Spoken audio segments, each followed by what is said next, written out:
Olá, estudantes do sexto ano! Nesse vídeo vamos falar sobre leitura de causo, elementos da narrativa. Então acompanhe aqui comigo.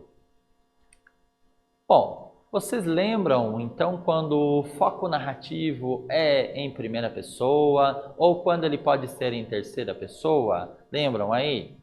Professor, eu tenho essa dúvida ainda, né?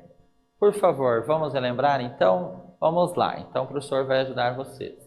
Primeiramente, né, nós podemos entender, né, que quando a narração ocorre em primeira pessoa, o narrador, ele também participa da história. Então, de certo modo, ele é um personagem também, né, daquela narrativa. E esse personagem, ele pode ser protagonista, que é quando o personagem é o personagem principal, ou ele pode ser coadjuvante, apenas um dos personagens, mas que não é aquele que é o principal, certo? Então, isso é a narração então com foco narrativo em primeira pessoa. E em terceira pessoa, então o foco narrativo é quando o narrador, então, ele apenas é observador. Então, ele observa e relata aquilo que ele vai visualizando, né? Então, eu imagino, eu sempre digo, né, que pode ser comparado a um narrador de futebol. Então, o narrador de futebol vê o que acontece no campo, por exemplo, e vai relatando ali para os telespectadores, se for na TV, ou se ele for um radialista, ele vai relatando ali, né, de forma até mais detalhada, né, porque a pessoa não está visualizando a imagem. Então, os detalhes têm que ser maiores do que na TV, por exemplo, certo? Mas então, narrar em terceira pessoa significa apenas contar, né, o que aconteceu e não participar dos fatos, beleza? Bom, é importante saber. O que é importante saber? Não podemos esquecer dessa informação. Que o foco narrativo, ou ainda o ponto de vista do narrador, ele pode se modificar ao longo da história, certo?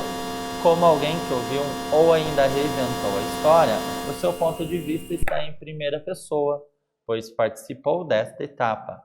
Já na narração dos fatos, apresenta-se como observador, por isso, nessa, o foco fica em terceira pessoa. Então, eu posso iniciar, por exemplo, uma narrativa em primeira pessoa e, no decorrer da história, o foco narrativo pode ser alterado para a terceira pessoa. Então, pode ter tanto primeira pessoa no começo e depois ser transformado para a terceira pessoa. E aí fica os dois focos narrativos ao mesmo tempo. Legal, né? Bem interessante quando isso acontece, né? Beleza? Então, isso é possível para vocês entenderem. E vamos refletir um pouquinho aqui, ó. Vamos ler as expressões. Trop, trop. Fu, fu, fu, pu, bum. Fu, fu, fu, pu, bum, chipum. Né? Como que podem ser chamadas essas palavras? E para que será que elas servem? Vocês lembram? Não lembram? Ah, eu acho que vocês já ouviram várias palavrinhas que são chamadas assim. Vamos lembrar o nome disso? Olha lá. Então, são chamadas de onomatopeias, certo? Que é a representação de um som, né? De um ruído. Pode ser um ruído humano, o ruído de um animal, o ruído de um objeto, né? Então, por exemplo, olha lá, tic-tac, né? O barulho do relógio, né?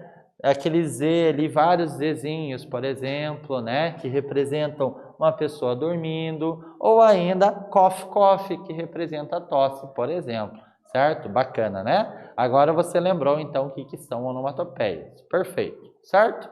Então, neste vídeo, nós falamos sobre leitura de causo, elementos da narrativa. Espero que vocês tenham gostado. Até breve.